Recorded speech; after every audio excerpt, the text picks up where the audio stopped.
Hello friends, Matt Downey here. I have a few updates to the Model T for sale posting, a couple of quick housekeeping items, and one very important update to the information that I provided in the video. To start, I want to clear up the question of how to bid. My video has a link to the auction in the video description.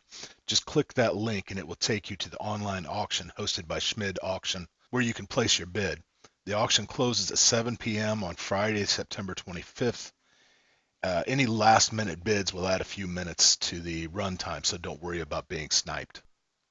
The next matter at hand is a little fun. My mother had pointed out that I said the wrong middle name when speaking about my great-grandfather in the video. I couldn't resist having a little fun with this, and nor could she, obviously.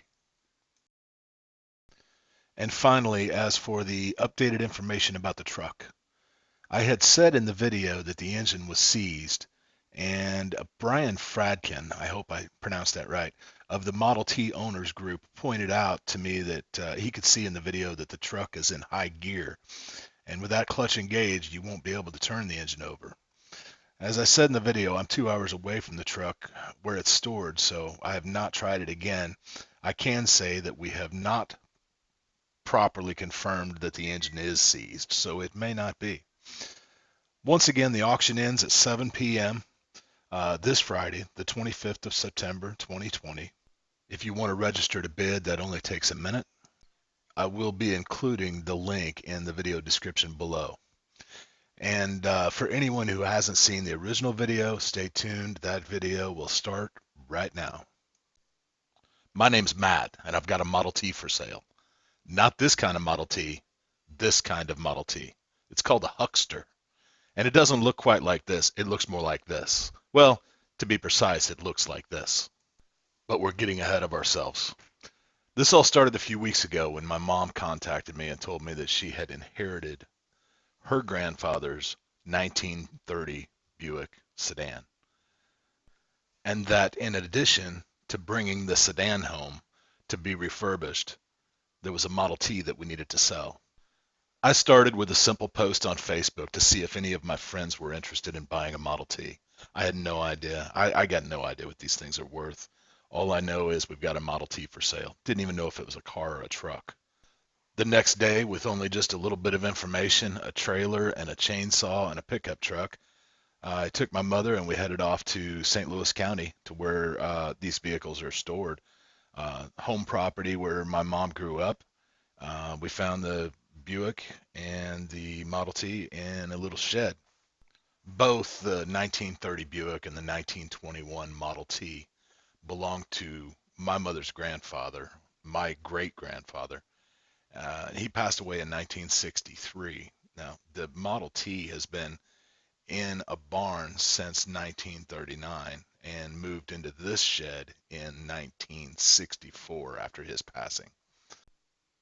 She and I stumbled around the shed for about an hour, taking pictures, various shots of the Model T and of the Buick, which she intends to refurbish and drive herself. But the Model T is going to be up for sale. So I got a bunch of pictures, got it all back home, took it all, went back to Facebook again with it. It wasn't until after the 2 hour drive home that I realized I should have taken some video.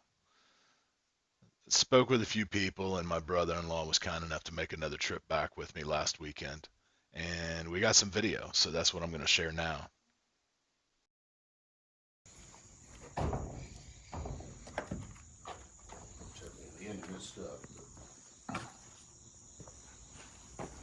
I need to say here, this Buick is not for sale. This is the one that my mom intends to refurbish, bring back to driving condition. Probably not a full restore. I can't imagine that, but at least get it running, drivable. Still got bumpers, still got spare. They're pneumatics. Look at that slat wood roof. Yeah, 58 plates still on it. This Buick's been in storage since 1958.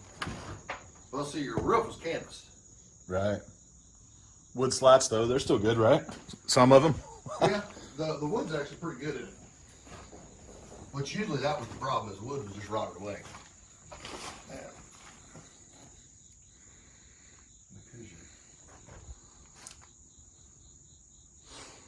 I see this door it's just going to fall apart whenever we try to open it.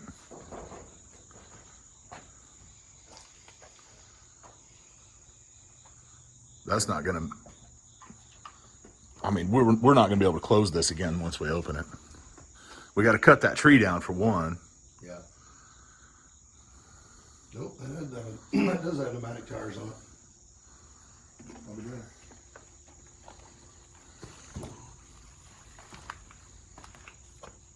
Oh, those spokes are still good on that. He's still have a little bit of oil soaked in. This one's sitting on blocks too. Our intention is to sell this Model T just where it sits. The new owner can come to it, come pick it up on site, get the barn find experience, and take responsibility for any damage that occurs in transporting it or moving it.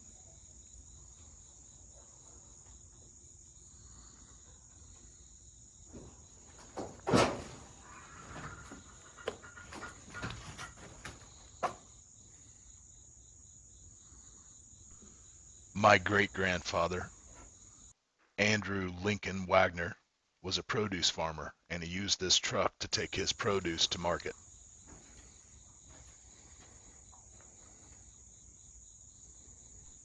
There's a couple old harrows there leaned up against it. There's various horse-drawn farm equipment in this shed, just small pieces. We've got canvas top on it. Well, they've sealed this door off with canvas. This is supposed to be a doorway right here. Yeah, that's supposed to be a doorway. It's open on the other side. In fact, there's a solid door on the other side. It looks somewhat like a residential door, but I've seen that in other Model T delivery and truck pictures, so it's authentic.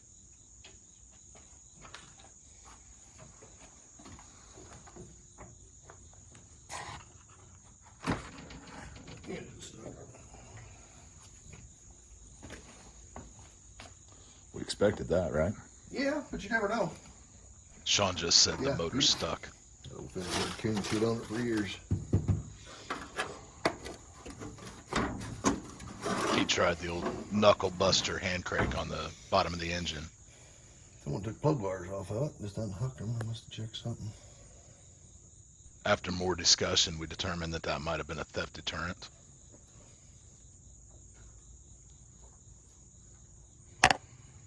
Yeah, Is that the distributor somehow on the back wall? On the firewall? yeah, that's your firing. Yep, it's a big coil pack back here, and they just send power to them all the time.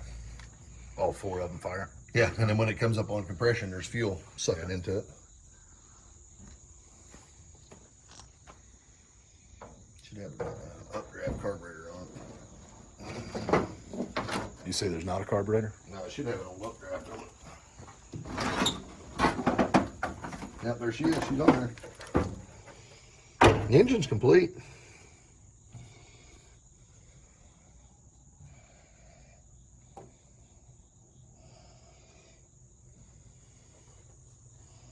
There you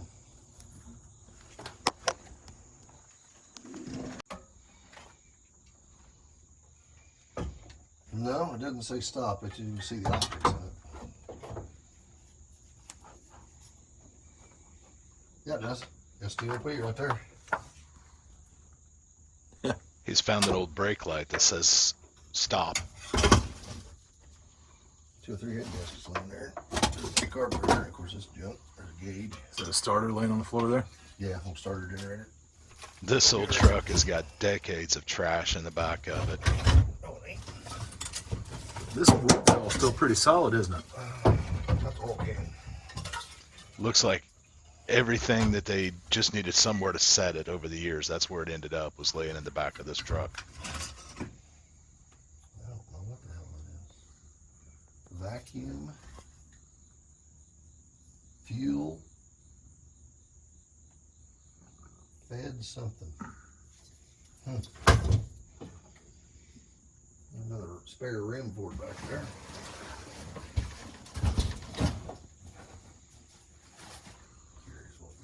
Here you get a glimpse of the door that I mentioned earlier. We did open and close this door, and it works. The hinges and latch work.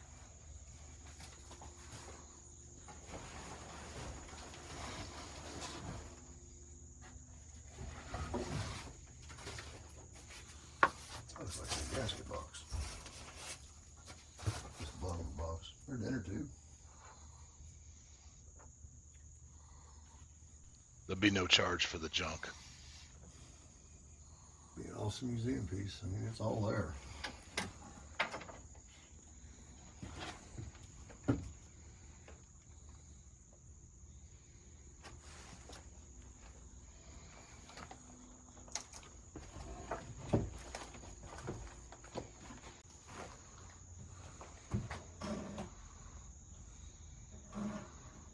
Used to have the rope went right here and went inside. So you got one on the other side too? Yep. Rope used to go through that pulley and go right through there. That was his turn signal. I about bet you it was. That's freaking crazy. That is awesome. Got 2 spares. I want to mention here why we want to sell it on site. It's sitting in this building, and this is the building, and there's these trees, and these trees are blocking the door that we have access to get that out of the building. And as I mentioned earlier, these doors are not going to make it.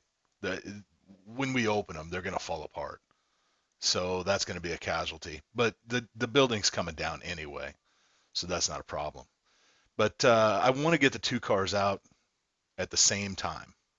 That's the main goal here. Now, something else I want to let you know about. We have the title. Look at this beauty. This is the original title issued in 1921 in my great-grandfather's name. That goes with it. Oh, I bet that's a cold bitch in the wintertime. Oh, I bet you're right. The underside, oh well, I mean the fenders are just age. They're just thin metal and they just rotted away. Just the frame's in good shape. The runners for the body is all in good shape. A little bit of rot right there. The wood's all in good shape, really. Yeah. It's more dry than anything, you know. But this one building's, it's been wet inside before, but if the brakes aren't froze up, a man could roll out. I bet you. I think she would move if the brakes ain't froze up. It's got a brake light on it. It's got a brake light on it. Yeah.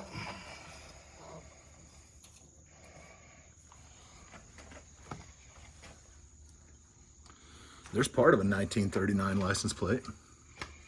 Oh, if I run it off, doesn't it? Yeah. It'll be the mash to the front. Here's the license plate on the front of the vehicle.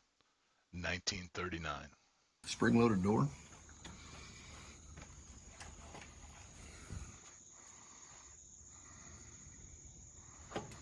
When did you say you quit driving at 39? 39 was the last year this one was driven. My mom says that the area around their home, the population increased so much by 39 that he didn't have to travel very far to sell produce anymore.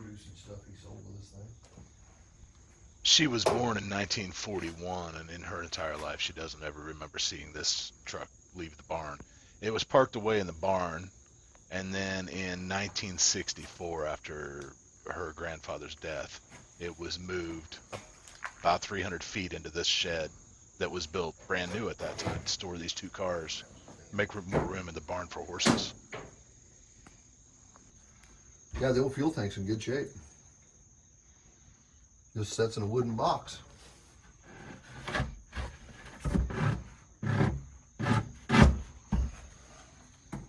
There you went. Man, can you imagine sitting on that wooden chair all day? No. No backrest. Just a bench like a wagon. Yeah. Yeah, this was built by an upfitter. This wasn't hand built. Because you got like this bracketry right here. This is cut exactly. This right here set for all the old square bolts. Your hinge side. This was built by whoever designed these, you know.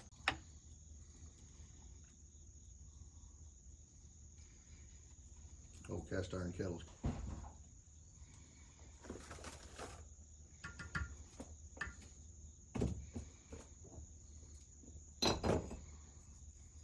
And there's you some nails. Jeez.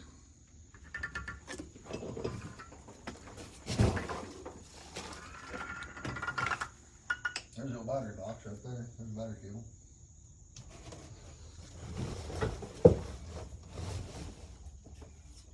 On the computer roll can.